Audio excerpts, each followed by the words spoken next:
Nouvelle vidéo traditionnelle de présentation du conseil municipal, aujourd'hui celui du 19 mai, que nous avons voulu faire dans la magnifique zone artisanale des 4 arbres pour vous montrer à quel point celle-ci est dévastée et abandonnée.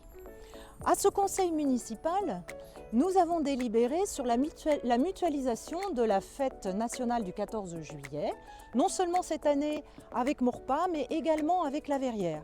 Toujours pour le même prix, 40 000 €, et toujours pour un feu d'artifice qui sera précédé, comme d'habitude, d'un discours bien senti et vraisemblablement de plus en plus à droite.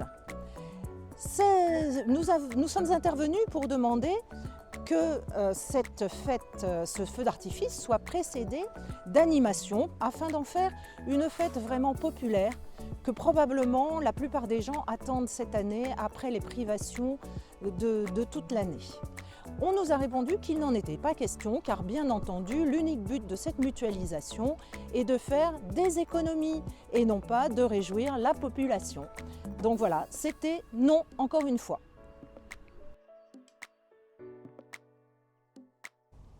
Après le vote en 2015 et la concertation publique en 2018, le projet d'aménagement de la zone des 4 arbres où nous sommes pour cette vidéo est resté dans les tiroirs.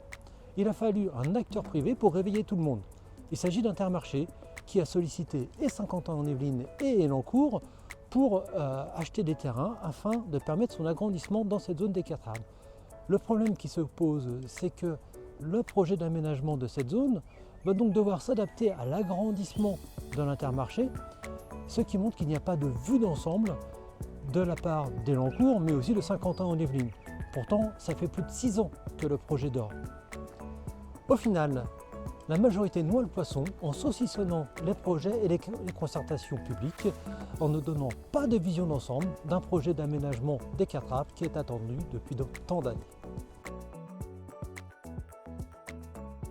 Le manque de transparence à Elancourt se cache également dans l'organisation et la tenue des conseils municipaux. Lors du débat sur la vente de cette parcelle des 4 arbres à Intermarché, l'un des élus de la majorité a refusé de participer au vote. Nous avons donc interrogé le maire sur ce refus de vote d'un de ses élus. En général, quand un élu ne participe pas au vote, c'est qu'il est lié directement ou qu'il a des intérêts dans cette délibération.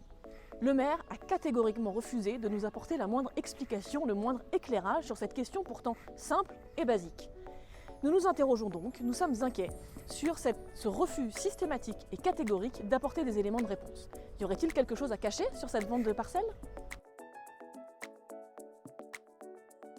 À ce conseil était abordée la question des tarifs des écoles municipales artistiques.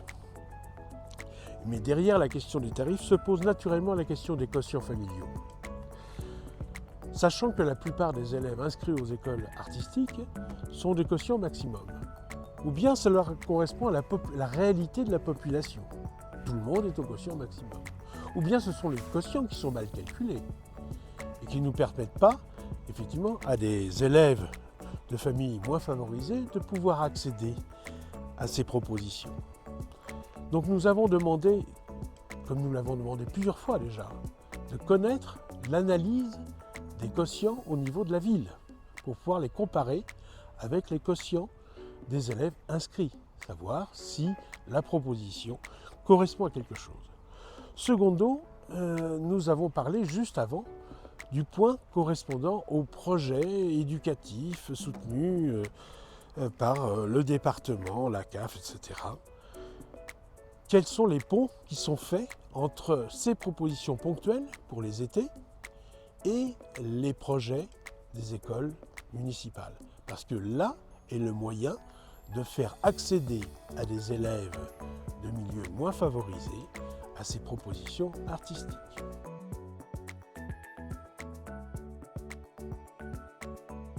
Au village, le centre aéré et le city-stade du Sauvageau vont être vendus à un promoteur immobilier dans le but de construire une trentaine de logements.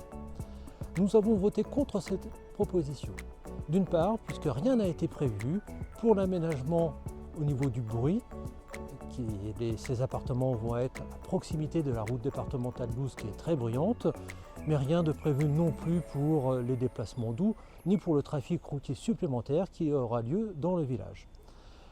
D'autre part, c'est un nouveau bâtiment public qui est supprimé. Après l'île aux Câlins, ce centre aéré et ce city-stade vont disparaître. Les motivations sont variables, mais la visibilité, la vision de la majorité est très claire. Il faut supprimer des bâtiments publics pour pouvoir financer des projets onéreux de la mairie, comme le centre nautique. Nous vous donnons rendez-vous le mercredi 30 juin pour le prochain conseil municipal. Espérons qu'il soit en présentiel et de vous y rencontrer très nombreux.